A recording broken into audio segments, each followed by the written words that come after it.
Shalom. Apa kabarnya? Gimana malam ini dahsyat?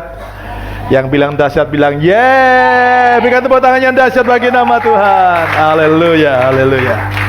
Wow. Enak kalau berjalan dengan Roh Kudus. Amin. Nah, hari ini saya merasakan bahwa malam ini Tuhan pengen recharge ya, ngecas kembali gitu ya, mengecas ulang hidup kita. Dan saya percaya Tuhan bergeraknya itu dengan roh. Anda harus menerimanya dengan roh juga. Amin. Dan terima juga dengan roh. Dan saya percaya semua malam hari ini yang ada di tempat ini, saudara datang tidak sia-sia, tapi saudara menikmati penyembahan ini. Dan saya percaya kuasa Roh Kudus itu bekerja secara ajaib di hidup saudara. Amin. Tubuh saudara akan dipulihkan, roh saudara dipulihkan, bahkan rumah tanggamu juga akan dipulihkan oleh Tuhan. Amin. Yang percaya katakan amin.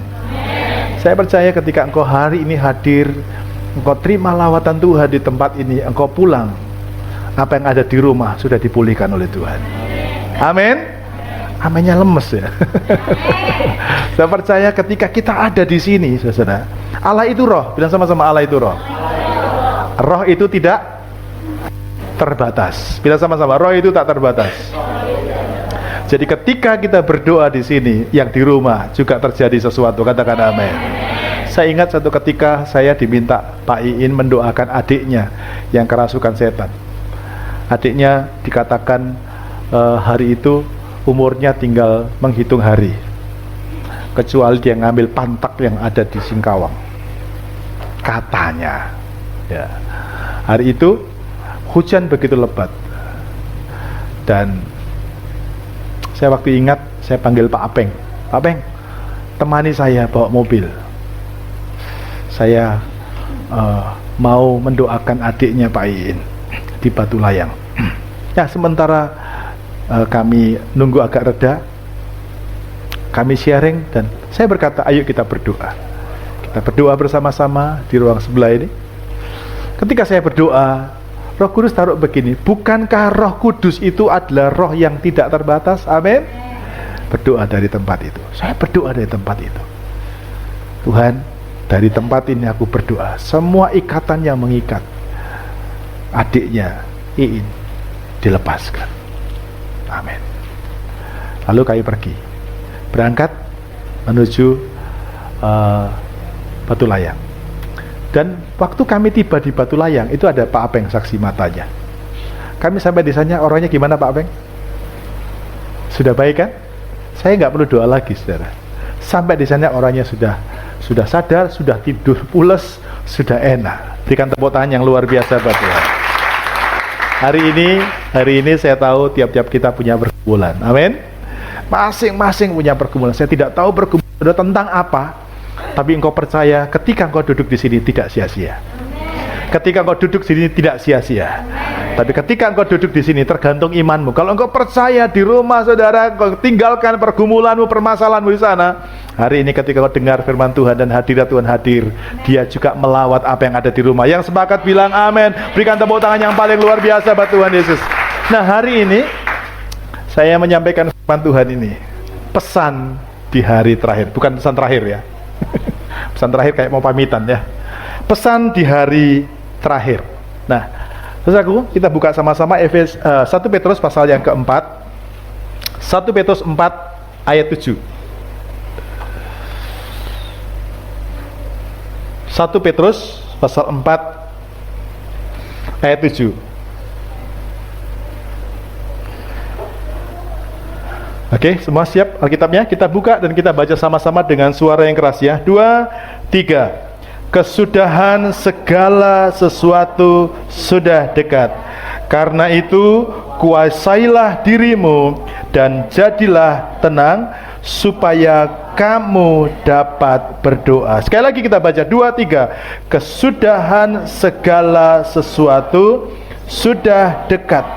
Karena itu, kuasailah dirimu dan jadilah tenang supaya kamu dapat berdoa. Amin. Saudara ini kasih Tuhan, Alkitab berkata begini, ya. Alkitab memberikan sebuah peringatan kepada kita, yaitu dikatakan kesudahan segala sesuatu. Tolong terjemahkan di bahasanya saudara.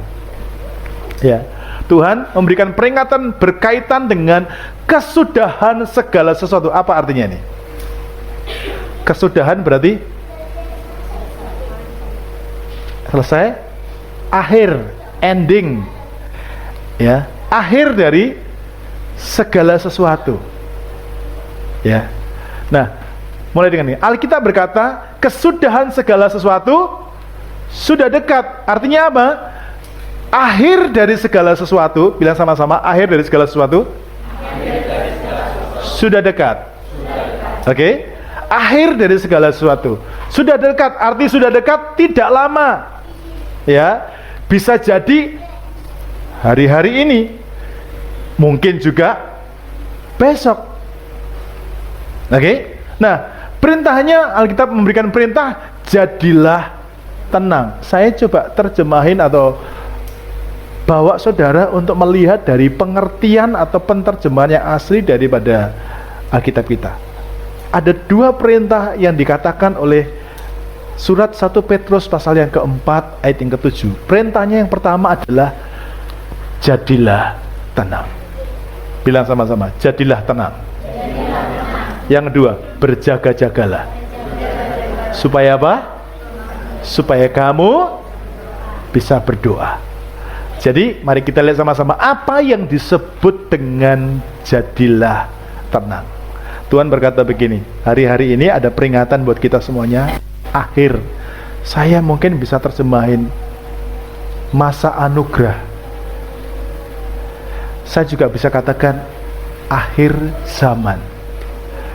Saya juga bisa berkata begini, akhir hidupmu dan akhir hidupku. Ada yang tahu? Ada yang tahu? Nggak ada yang tahu. Tapi ketika Alkitab berkata, ya, saya ulangi lagi, kesudahan segala sesuatu, berhentinya, berakhirnya, oke? Segala, apa segala sesuatu? Kita suka terjemahin akhir zaman, kita suka terjemahin kiamat. Tapi pernah nggak kita berpikir bahwa segala sesuatu termasuk waktu hidup kita? Halo, bisa nggak terjemahkan gitu? Bisa. Ya, kata sudah dekat, ya, itu artinya gak lama lagi. Kata sudah dekat bisa jadi hari-hari ini, mungkin lusa, atau hafal kalau yang gitu ya, mungkin besok. Jemaat yang dikasih Tuhan, selama kita hidup di dunia, mari berpikirlah begini, seandainya dalam waktu dekat kita dipanggil Tuhan, seandainya besok kita dipanggil Tuhan, siap apa tidak, saudara? Jangan jawab. Kalau jawab berarti tergesa-gesa. Siap gitu. Duluan loh, besok, nanti malam loh. Ya. Kalau saudara dipanggil Tuhan, siap apa Anda? Ya. Ini peringatan. Kalau kita di kesudahan segala sesuatu, kita nggak usah bicara tentang dunia. Kita tentang berakhirnya hidup kita di dunia ini sudah dekat. Artinya gak lama lagi. Bisa jadi hari-hari ini, atau juga mungkin bisa besok. Dan Tuhan kasih perintah. Perintah yang pertama apa? Jadilah tenang. Tenang ini bukan tidur ya. Halo? Tenang. Ya, saya kalau tenang itu tutup mata, Pak. Jangan tidur ya. Bilang sama-sama, jadilah tenang. Berjaga-jagalah. Tuhan kasih dua perintah, ini penting. Kita harus tenang, kita harus berjaga-jaga. Nah, apa yang disebut dengan jadilah tenang? Nah, kata jadilah tenang itu tadi sempat saya selidiki, kata jadilah tenang itu artinya jadilah sadar. Ya, memang kalau di terjemahan bahasa Indonesia tenang sama sadar kok lain ya. Tapi ternyata arti dari kata jadilah tenang itu Tuhan pengen kita ini membuat diri kita itu sadar. Kata sadar itu artinya kita harus berada di pikiran yang benar. Ya, ada orang nggak sadar, pikirannya nggak sama dengan kenyataan. Ya, siapa di sini yang pernah ngigo angkat tangan? Ngigo itu sadar apa enggak? Enggak. Ya, saya dulu suka ngigo.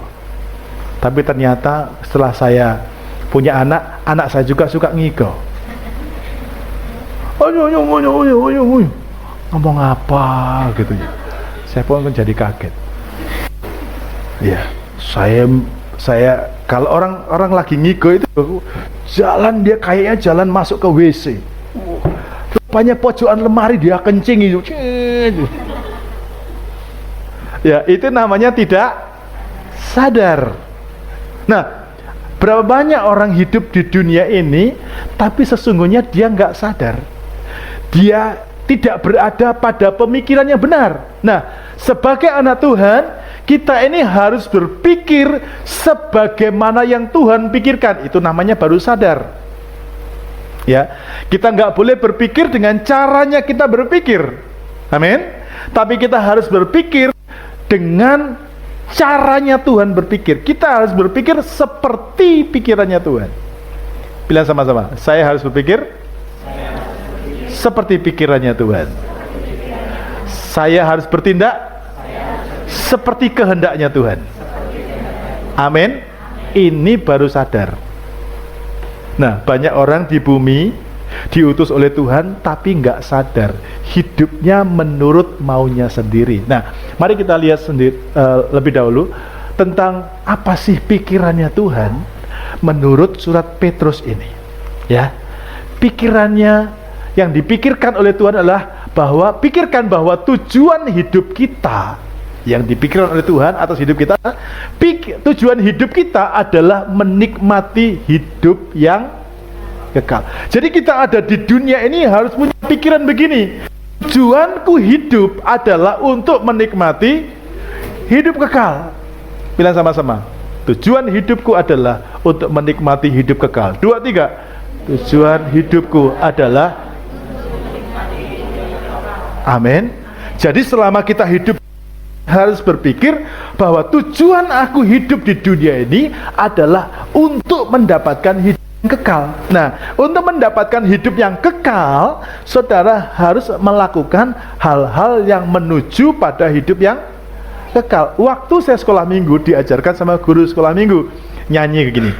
Di dalam dunia ada 2 jalan. Satu bilang apa? Lebar dan sempit, mana kau pilih? Yang lebar api neraka, jiwamu mati. Tapi yang sempit sorga, hidup berglori, gitu ceritanya. Nah,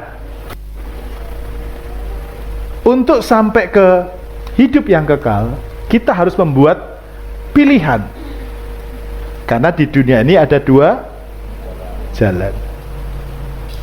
Karena selama hidup Anda akan dihadapkan dengan pilihan, hidup enak menurut dunia atau hidup enak menurut sorga. Nah, ini bertentangan. Waktu Anda bangun tidur pagi, ada pilihan bangun doa pagi atau bablas sampai siang. Itu 2 jalan. Yang lebar api, yang santai api, yang molor api gitu. Kalau tidurnya molor, itu hidup di neraka itu. Tapi yang sempit, yang sulit, yang sakit-sakit, hidupnya di kehidupan kekal. Silahkan pilih. Mau bangun pagi doa, pilihan di tangan saudara. Amin. Amin. Mau baca Alkitab? Silahkan. Enggak? Silahkan. Karena saudara tahu tujuan hidup kita adalah hidup kekal. Amin. Kalau saudara mau hidup kekal, berarti saudara harus sengaja memposisikan langkahmu, jalanmu kepada hidup yang kekal. Pernah nggak saudara merasa aneh? Bangun tidur, baca Alkitab, sama bangun tidur buka Facebook. Beda apa sama? Apa bedanya? Kalau buka Facebook melek, kalau buka Alkitab ngantuk. Betul nggak? Ya itu bedanya hidup kekal atau mati kekal. Betul apa betul? Ini fakta atau bohong? Fakta. Betul nggak? Heran saya kalau buka Alkitab tuh. Tapi kalau buka Facebook, itu langsung melek. Ngerti? Itu bedanya hidup kekal atau mati kekal. Sebab itu saudara harus pilih jalan. Mau kemana? Berikutnya, tujuan hidup kita adalah menerima kemuliaan kekal. Ini hidup kekal itu ada kemuliaannya, saudara. Amin. Bilang sama-sama, hidup kekal ada kemuliaannya. 2, 3. Amin. Ini tubuh kita tubuh kekal apa tidak? Bukan, tubuh jasmani. Tidak kekal. Dulu istri saya ini, waduh, kalau Anda lihat fotonya yang membuat saya terpikat, terpesona. Memanglah putih, kemerah-merah, cantik, pokoknya kencang. Saya amat-amati sekarang ini, waduh, sudah mulai ada tanda-tanda penuaan. Ya, cantiknya masih ada. Orang cantik hilang, cuma mulai berkurang. Ya, mulai keriput, ya. Saya perhatikan, tapi saya masih cinta. Lihat senyumnya saja, goda saya. Ya, tapi tubuh ini ya, saya amati. Waduh, jangankan dia, saya pun demikian. Saya dulu ganteng loh. Sudah, saya nggak mau mencuri kemuliaan. Tapi saya mau bilang ini kemuliaan ini sementara. Ya, saudara masih belasan tahun, 20 tahun, wah itu masih kenceng, karena itu sementara. Tapi lihat, kemuliaan kekal di dalam kerajaan surga itu luar biasa. Ada satu kesaksian yang saya melihat, ada seorang hamba Tuhan ini, saudara, dia shock, dia merasa kehilangan karena istrinya dipanggil Tuhan. Dia nangis. Nah, satu ketika dia lagi duduk di depan pintu rumahnya. Ini kalau ceritanya nggak plek, ya mohon maaf. Tapi kira-kira saya untuk mengingat cerita itu, nanti kalau ketemu videonya saya share, saudara. Itu akan menguatkan sekali.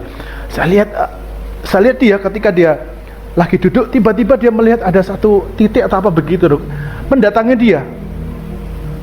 Lalu tiba-tiba dia dibawa secara roh, dalam roh itu dia dibawa masuk ke dunia roh. Dia bawa kemana-mana, dan terakhir dibawa Tuhan ke dunia orang mati. Dilihat sana, dilihat sini, tiba-tiba dia berkata, Tuhan, aku kepengen. Dia dibawa lihat sorga, dibawa kemana-mana. Lalu dia lihat, ketemu di sorga, dia lihat Daud, Raja Daud itu, saudara. Daud itu gak seperti gambar itu dia sudah mulai tua kan. Tapi Daud itu karena dia orang yang suka menari-nari, suka memuji-muji Tuhan, maka face-nya dia itu kayak baby face, saudaraku, si Daud ini. Lalu dia melihat istrinya. Tuhan, aku kepengen lihat istriku. Dibawa ke sorga, lihat istrinya. Terus, tapi istrinya tidak mengenali dia. Kenapa? Ini catatan baik-baik. Di sorga nggak kayak di bumi.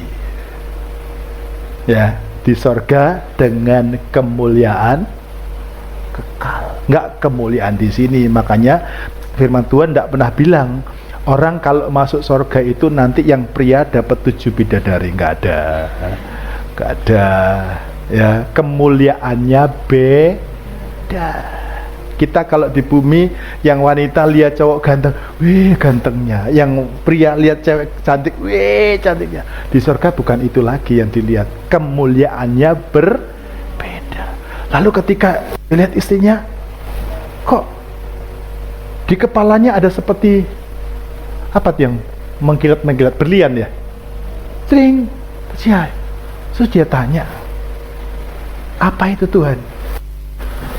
Dia kasih lihat, itu loh luka waktu dia karena Kristus. Dia ingat waktu itu istrinya mau ikut Tuhan Yesus, sama papanya dilarang karena dia di Korea itu bukan penyembah Yesus, penyembah yang lain. Dia dilempar batu sama papanya dan kepalanya bocor karena nama Yesus. Dilempar sama papanya, nggak boleh ke gereja, nggak boleh cari Tuhan, dia mau cari Tuhan, dilempar kepalanya, lalu kepalanya bocor. Cur. Nah, bocor karena nama Yesus, di sorga berubah jadi kemuliaan. Dilihat istrinya jadi cantik sekali, kayak dulu pertama. Saya pastikan isi saya ini nanti kalau kita di sorga, isi saya ini cantiknya kayak dulu, cantik sekali. Sudah, nanti pulang lihat foto ya. Foto waktu masih muda. Wah, pokoknya cari foto jangan yang jelek, cari yang paling bagus.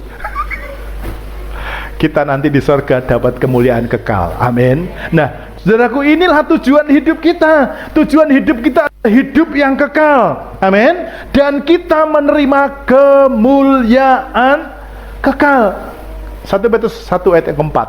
Yuk sama-sama kita baca. 2, 3. Untuk menerima suatu bagian yang tidak dapat binasa, yang tidak dapat cemar, dan yang tidak dapat layu, yang tersimpan di sorga bagi kamu. Hari ini apapun yang saudara sudah lakukan buat Tuhan, Alkitab berkata apa? Tersimpan di mana? Di sorga. Bagi siapa? Bilang bagi saya. Bilang bagi saya. Tersimpan kemuliaan di sorga. Berikan tepuk tangan yang luar biasa buat Tuhan. Kadang-kadang manusia tidak hargai kita. Amin. Oh, kita sudah kita sudah mensupport, kita sudah melakukan yang terbaik, kita sudah melayani, tapi mereka tidak memberikan penghargaan apapun. Saya berkata, nggak usah marah, karena kemuliaanmu tersimpan di mana? Di sorga bagi kita. Ini tujuan kita. Amin. Tujuan kita ikut Tuhan bukan dapat ke gereja, siapa tahu gereja ngasih bantuan. Nah, tujuan kita bukan itu. Kalau saudara dapat bantuan di gereja sementara, bukan? Sementara. Tapi kalau saudara mendapatkan hidup yang kekal dan kemuliaan yang kekal, itu kekal. Tahu arti kekal? Selama-lamanya. Ya, itu sebabnya saudara dan saya, kita mesti kejar ini kemuliaan. Nah, jangan pernah sedikit pun engkau bergeser kepada tujuan dan pikiran yang lain. Jadi seperti dunia. Ya, saya melihat perkembangan jemaat dari waktu ke waktu. Wah, berbeda. Saya dulu lihat Bu Lasmini suka karaokean. Wah, lagunya yang lain-lain dulu. Sekarang masih suka nyanyi kan, Bu? Ya kan? Ya. Dan saya melihat orang-orang mulai punya kesukaan yang berbeda setelah dia itu kenal Tuhan. Tapi kalau belum kenal Tuhan, saya ngomong pendeta kolot, ya, Pak pendeta, gitu. Kita selalu berseberangan karena kita belum mengecap. Tapi kalau sudah mengenal firman, kita tahu firman, kita lalu memisahkan diri. Iya ya, nggak pantas saya begitu. Amin. Nggak cocok saya anak Tuhan kok begitu. Ya, TikTokan boleh, tapi TikTokannya kayak apa dulu? Amin. Apapun boleh Anda lakukan, tapi persoalannya adalah apakah itu membuat kita jadi serupa dengan dunia atau justru kita mengubah dunia.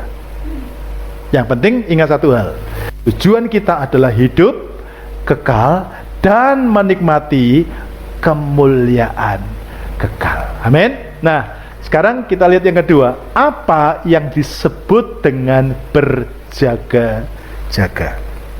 Ya, kata berjaga-jaga itu artinya mengamati, to watch. Ya, saya pernah nonton. Orang kalau nonton lagi serius gitu, weh, serius amat. Ya namanya nonton, tidak serius macam mana? Ngerti maksudnya ya? Jadi berjaga-jaga itu seperti ketika Anda lagi nonton, diajak ngomong tidak ngerti. Kita lagi serius. Jadi kata berjaga-jaga itu kita mengamati dengan serius. Artinya kita tidak boleh lengah, ya. Jangan ada yang bisa mengalihkan perhatian kita dari fokus utama kita. Dan ingat, dunia, apalagi si jahat, itu berusaha untuk mengalihkan perhatian kita. Gak usah di luar sana. Kita kadang-kadang lagi dengar khotbah, lagi seriusnya khotbah, tiba-tiba iblis juga pakai nak-kanak lewat. Wah! Itu semua, seluruh perhatian sorga pindah ke sono. Saya sendirian di sini bengong. Loh, matanya semua ke sana. Ngerti ya? Itu contoh sederhana. Apalagi di kehidupan sehari-hari. Jadi sehari-hari kita banyak hal yang mencoba mengalihkan perhatian kita dari fokus utama kita akan kehidupan yang kekal. Nah, apa yang mesti kita amati sekarang? Coba kita lihat sama-sama. Yang kita amati 1 Petrus 4 ayat 7 adalah kesudahan segala sesuatu sudah dekat. Jadi saudara harus berjaga-jaga. Oleh karena itu, dari pesan firman Tuhan ini, dari 1 Petrus pasal 4 yang ke-7 ini, kita harus bisa mengerti bahwa masa ini masa yang bukan masa biasa. Zaman ini bukan zaman biasa. Amin. Dan kita juga harus lebih waspada dengan kehidupan ini. Kalau zaman dulu tidak ada orang tertarik. Aduh, orang zaman dulu suruh sendirian suka enggak? Nggak enak, bengong itu nggak enak. Tapi zaman sekarang orang lebih suka sendiri. Kenapa? Karena ada saya masih ingat, saya suka disuruh papi saya bayar Telkom, bayar cicilan yang ngantri. Kenapa saya disuruh ngantri? Karena bapak saya malas ngantri. Jadi saya ngantri, dan ngantri itu nggak enak. Sampai ada istilah, nunggu adalah pekerjaan yang paling masih ingat itu ya? Ingat itu, menunggu adalah pekerjaan yang paling membosankan. Tapi saya tanya, untuk zaman sekarang masih berlaku enggak menunggu pekerjaan membosankan? Enggak. Orang semakin lama makin suka, karena enggak ada yang ganggu. Bagus, sampai besok ya, tak apa. Kan? Karena menunggu bukan lagi pekerjaan membosankan. Karena ketika dia menunggu, bisa buka sana sini, buka sana sini, betul tidak? Hahaha, hohoho, gitu ya, selfie itu ya. Seperti itu. Dan oleh karena itu, saudara mesti sadar bahwa hari-hari ini bukan hari-hari biasa. Kita harus waspada dengan kehidupan ini. Dan mari sama-sama kita baca dengan suara keras. 2, 3. Jangan, amin. Jangan main-main. Kenapa saya katakan jangan main-main? Bapak Ibu dengar, ya, dengar baik. Ya, zaman dulu orang dipanggil Tuhan itu tua. Zaman now, neneknya belum berpulang, cucunya sudah berpulang. Ya, ini bukan siapa yang salah, tidak. Tapi ini tentang waktu Tuhan yang berbeda. Jadi kita tidak boleh main-main tentang hidup ini. Ayo seriuslah dengan Tuhan. Amin. Ayo seriuslah dengan Tuhan. Amin. Kalau Anda mau serius dengan Tuhan, sekarang waktunya Anda serius dengan Tuhan. Kalau Anda mau bertobat, dulunya nggak suka baca Alkitab, sekaranglah bertobat. Amin. Dulu ada orang, Pak, saya nggak punya Alkitab, Pak, minta kasih, tapi nggak dibaca, sedih saya. Waktu nerimanya dengan ketawa-ketawa, aduh senang sekali aku Pak Pendeta, saya senang sekali terima Alkitab. Waduh, Bu, Pak, dikasih Alkitab tak dibaca. Yang merasa bertobat ya. Tadi dengarkan, ya. Ini firman Tuhan untuk dibaca. Bilang sama-sama, firman Tuhan untuk dibaca. Karena firman Tuhan mengubah hidup saya. Lihat kanan kirinya, sudah berubah belum? Sudah?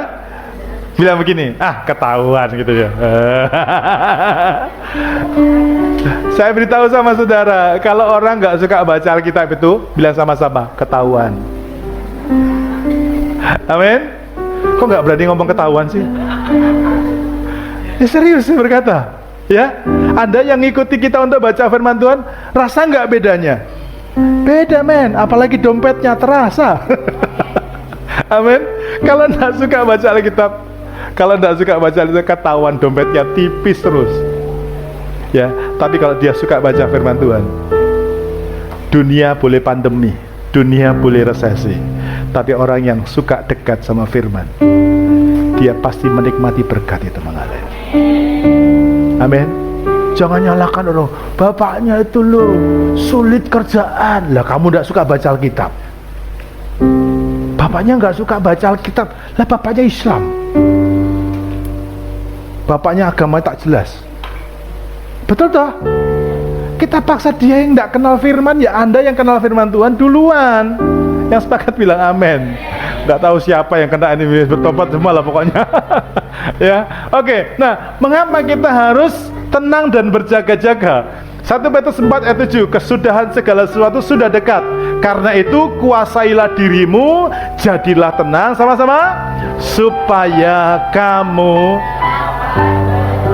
Saya terngiang-ngiang dengan kata-kata Pak Kris kemarin sebelum kita pulang. Oh, mungkin ada beberapa yang tidak ikut ya, atau ibadah malam barangkali ya. Ayo kita doa dulu, doa pelayan. Ada doa pelayan. Pak Kris nunjuk jiren berdoa. Ayo. Jiren bilang apa? Jiren bilang apa kemarin? Enak aja gitu ya? Oh enak aja kan. Terus saya bilang, oh baru kali ini nih orang nunjuk lalu dibilang enak aja. Bayangin kalau pemimpin pujiannya bilang, saya minta saudara Jiren pimpin dalam doa, enak aja. Tak sopan. Tapi habis berdoa, satu kalimat yang Pak Kris ucapkan tuh, anaknya siapa ini? Saya dapat kemuliaan, saudara. Yeah. Cuma saya bilang begini, saudara. Jujur kalau kita boleh bertanya, apakah semua orang bisa berdoa? Apakah semua orang dapat berdoa? Bukan saya mau bilang, wah anaknya pendeta. Belum tentu banyak anak pendeta. Ayo berdoa. Nggak. Pernah nggak nemu anak pendeta suruh berdoa? Jadi ternyata bukan masalah anak pendeta. Amin. Masalahnya masalah orang itu didisiplin apa tidak. Berarti bukan cuma anak saya dong yang bisa berdoa, anak Pak Kris juga bisa berdoa. Besok kita tunjuk Pak, gantian saya yang tunjuk Pak. Enak aja.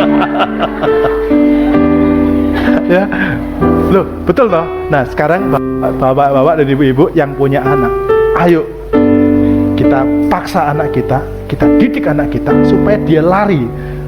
Supaya dia baca, bisa berdoa, amin. Bukan, mari anaknya Pak Apeng berdoa, lari nak. Bukan gitu. Maksud saya itu kemampuan dia lebih kencang daripada yang lain, katakan amin.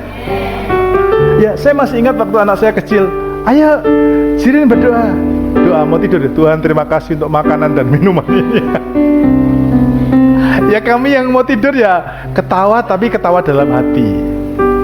Karena dia baru belajar. Nah, saudaraku, Tuhan kepingin di masa-masa ini kita menjadi tenang, kita berjaga-jaga supaya kita bisa berdoa. Kenapa? Karena doa itu artinya kita terkoneksi. Bilang sama-sama, saya terkoneksi dengan Tuhan.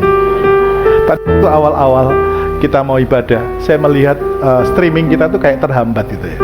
Saya lihat kenapa gampang mati, di sini mati, situ mati.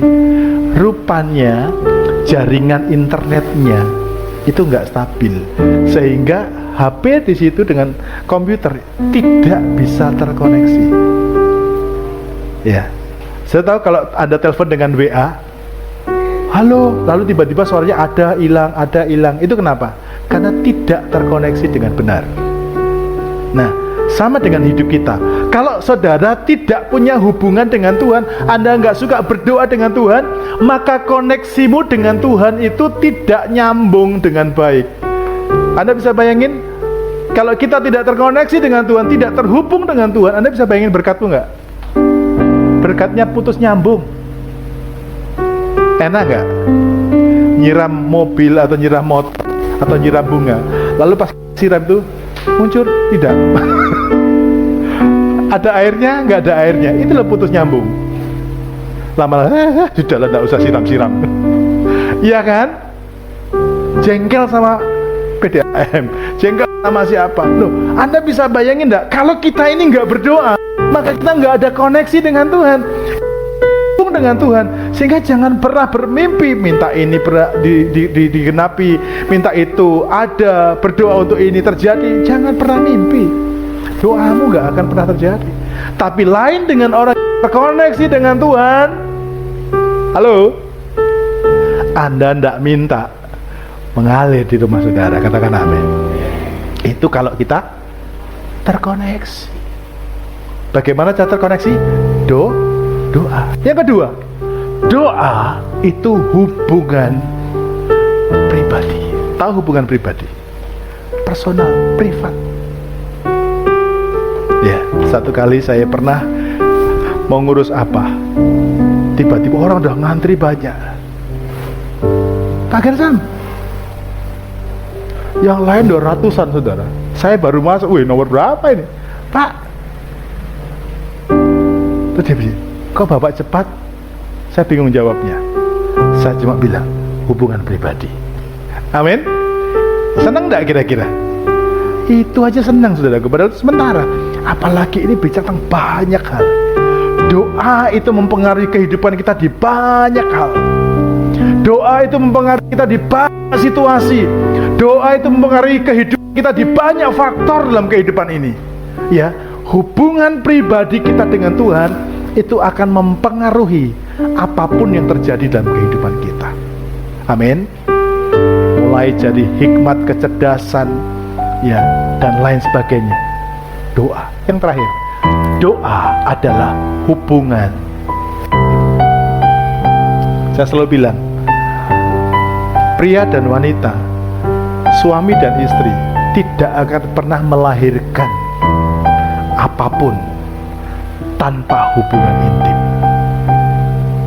Tuhan kasih gambaran, kita ini sebagai mempelai wanita, dia mempelai pria.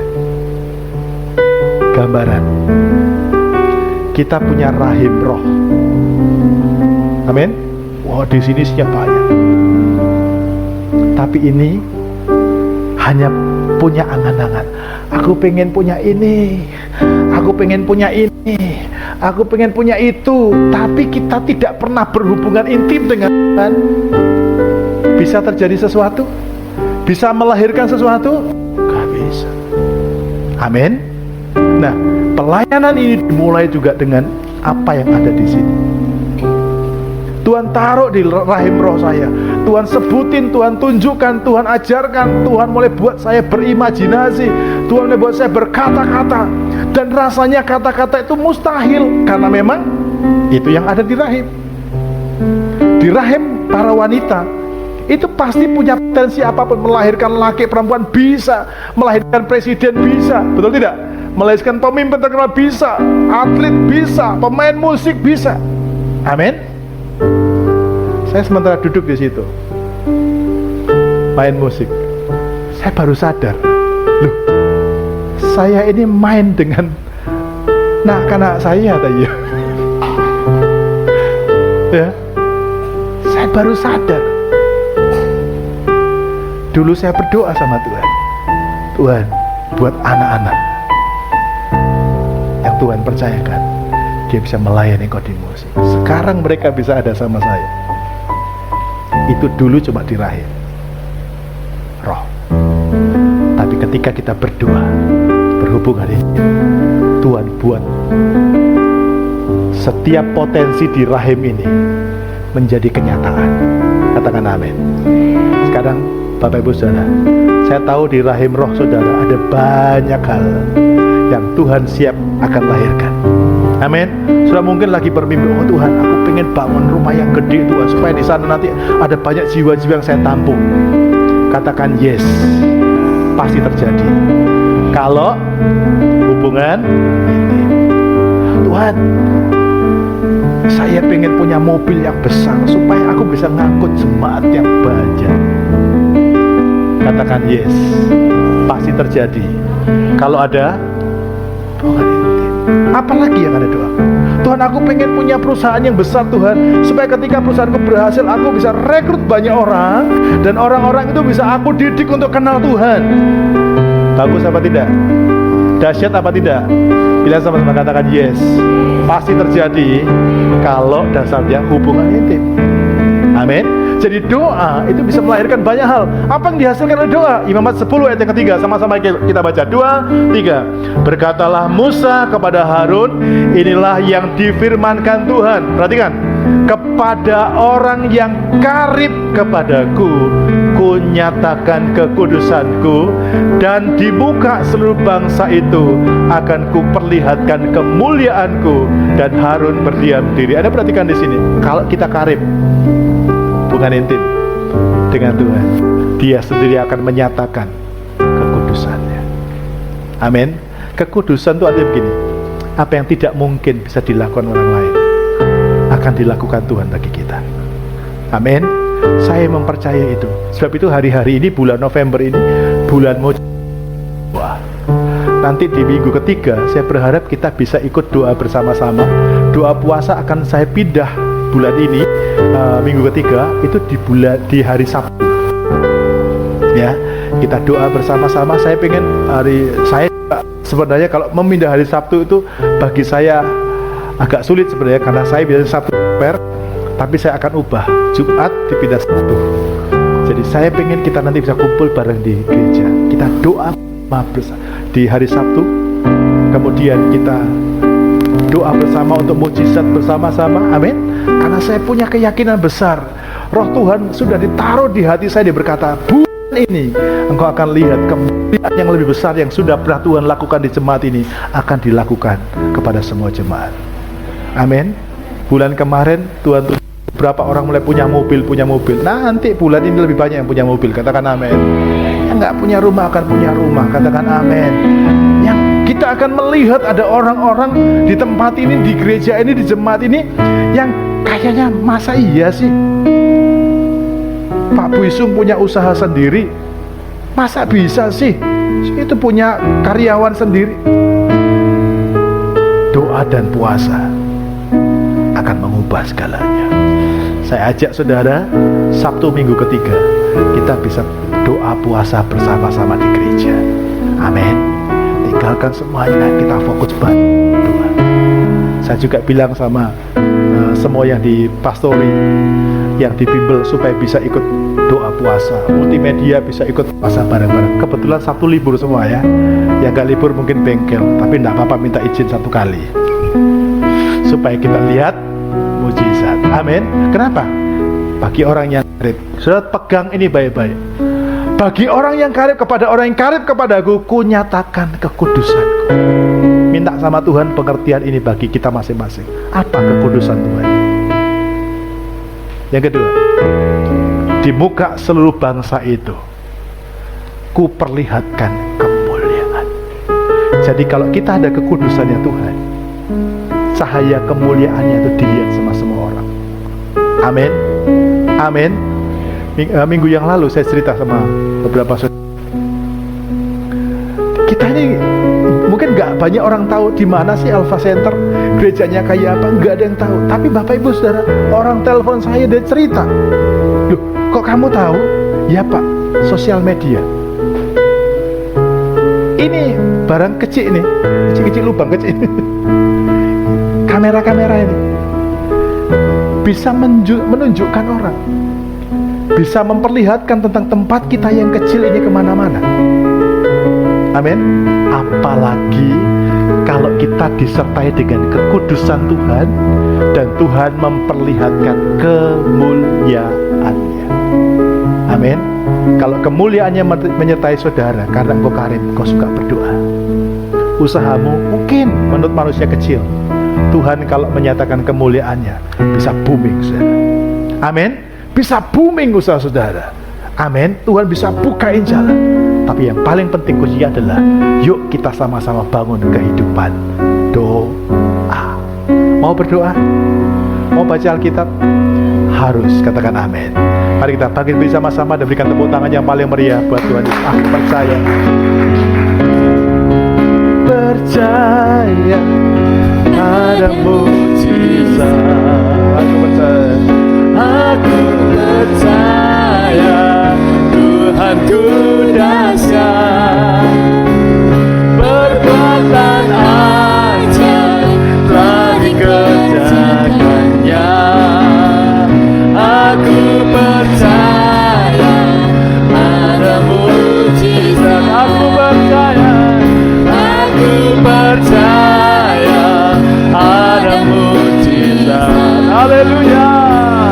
Aku percaya Tuhanku dahsyat, perbuatan ajaib telah dikerjakannya. Aku percaya ada mujizat. Sekali lagi dari awal. Kau Tuhan jadi andalanku, hanya Kau Tuhan yang ku percaya. Di saat aku sudah tak mampu, hanya Yesus sanggup melakukan. Sekali lagi, Kau Tuhan jadi andalanku, hanya Kau Tuhan yang ku percaya. Di saat aku sudah tak mampu, hanya Yesus sanggup melakukannya. Aku percaya ada mujizat. Aku percaya Tuhanku dahsyat, perbuatan ajaib telah dikerjakannya. Aku percaya ada mujizat. Sekali lagi katakan, aku percaya ada mujizat. Aku percaya Tuhanku dahsyat, perbuatan ajaib telah dikerjakannya. Aku percaya ada mujizat. Saya pengen kita kompak bersama-sama. Kita akan alami mujizat bersama-sama. Amin. Kalau mungkin ada di antara saudara yang merasa apimu lagi redup, biar kita semua dapat menikmati api yang sama-sama berkobar. Amin. Yuk kita bergandengan tangan. Saya udah bermalam masuk ke depan. Kita semua bergandengan tangan. Usahakan jangan putus. Amin. Kita minta kepada Tuhan dan katakan dengan iman, aku percaya ada mujizat. Amin. Di rumah kita, di pelayanan kita, dimanapun kita berada, ada mujizat. Bulan ini adalah bulan mujizat. Saudara yang merindukan mujizat, saya ingin berkata kepada saudara, di saat kau tidak mampu, di situ kau akan lihat mujizat. Kalau kau merasa di situ kau terbatas, saat itulah Tuhan akan bekerja dengan dahsyat.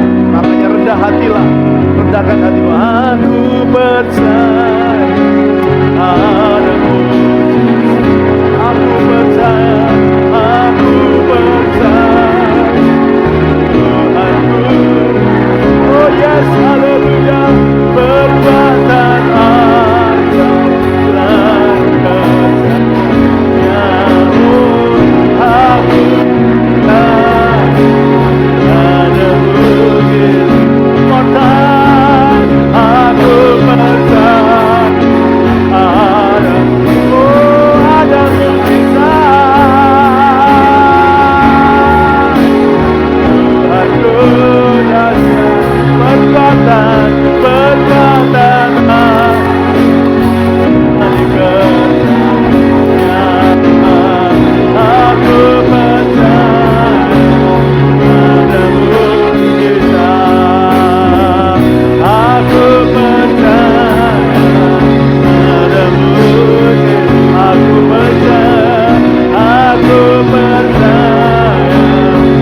ada mujizat. Aku percaya ada mujizat di tempat ini. Aku percaya ada mujizat di rumah kami. Ada percaya ada mujizat di keluarga kami. Ada mujizat di pekerjaan kami, di pelayanan kami. Ada mujizat di rumah, di keluarga. Ada mujizat terjadi anak kami. Ada mujizat di tubuh kami. Ada mujizat di mulut kami, di tangan kami. Dimanapun, diapapun yang kami punya, ada mujizat. Aku berkata dengan iman hari ini Tuhan, ada mujizat di tempat ini. Ada mujizat di hidup kami. Ada mujizat di rumah kami. Ada mujizat di keluarga kami. Ada mujizat di pekerjaan kami. Ada mujizat di pernikahan kami. Ada mujizat di keluarga kami, di anak-anak kami, di pelayanan kami, di mulut kami, di tubuh kami, dimanapun bagian hidup kami ada mujizat. Ada mujizat. Ada mujizat. Ada mujizat dalam keuangan. Ada mujizat dalam kesehatan. Ada mujizat dalam hikmat. Ada mujizat dalam setiap mimpi kami, dalam setiap visi kami, dalam setiap doa kami ada mujizat. Ada mujizat. Siapapun kami akan menjadi pembawa mujizat. Siapapun kami akan jadi pembawa mujizat. Kami akan menjadi pemberita mujizat. Kami akan menjadi pelaku mujizat. Di dalam nama Yesus, semua kami yang ada di sini maupun yang mengikuti secara streaming, kami berkata, ada mujizat di hidup kami. Ada mujizat di hidup kami. Ada mujizat di hidup kami. Terima dengan percaya hari ini Bapa. Kami percaya ini waktunya Engkau membangun kehidupan kami. Jadi orang yang suka berdoa, jadi orang yang suka baca firman, jadi orang yang suka melakukan firman-Mu. Karena kami percaya ya Tuhan, tujuan hidup kami di dunia ini adalah supaya kami boleh menikmati hidup yang kekal dan menikmati kemuliaan kekal. Sebab itu Tuhan, hamba-Mu berhenti berbicara hari ini. Biarkan Engkau Roh Kudus akan berbicara lebih dahsyat kepada setiap kami. Pulang kami akan lihat di rumah kami ada mujizat, di keluarga kami ada mujizat, dimanapun kami temui di situ ada mujizat. Terima kasih Tuhan. Sekarang kami berkata, setiap tangan-tangan yang bergandengan tangan, kami mau lepaskan mujizat mengalir atas kami. Engkau impartasikan mujizat ini secara akurat, secara dahsyat. Power-Mu Tuhan akan lepaskan atas kami semua. Lewat hidup kami mujizat-mujizat akan mengalir kepada banyak orang. Terima kasih Tuhan. Sebentar kami berpisah, pulang ke rumah masing-masing. Menyertai dan berkati kami mulai hari ini bahkan sampai selama-lamanya. Kemuliaan-Mu biar tetap tinggal bersama-sama dengan kami, supaya kami menjadi berkat bagi semua orang. Di dalam nama Tuhan Yesus, mari semua sudah diberkati, bersama-sama kita berkata amin. Kata tanya dahsyat. Selamat malam, selamat pulang, Tuhan berkati. Shalom.